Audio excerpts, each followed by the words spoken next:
What's up guys, I'm AJ Jones, driver of the Monster Energy Can-Am in the World Rally Series in Dakar. We're out here at Sand Hollow, Utah, checking out my full body UTV. Let's check it out.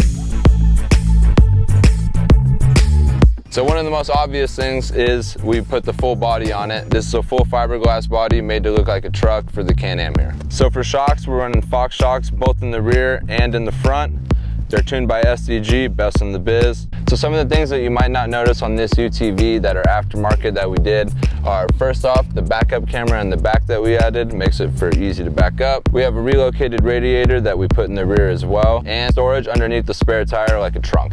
So on this UTV, just like everything that we run, we have 35-inch tensor tires wrapped around some beadlock method wheels. Those are all bolted up against Evo hubs, and they have XX Designs A-arms to the chassis. Keeps us strong, keeps it fast, and hooks up always through any kind of terrain. All right, so we checked out the outside of this one. Now let's go check out the inside.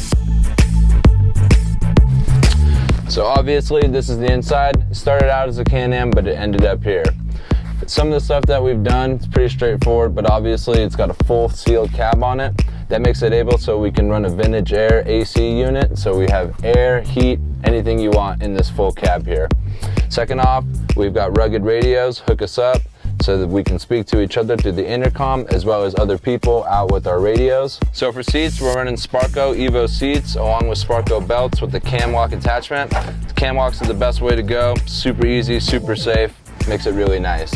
Overall, I mean, the full cab with the full cage and everything like that makes it so we can go rip whenever we want, no matter what the weather, and turn on the AC, turn on the heater, and just be dialed and comfortable the entire time. Now that we've checked out the inside and the outside, let's go rip this thing.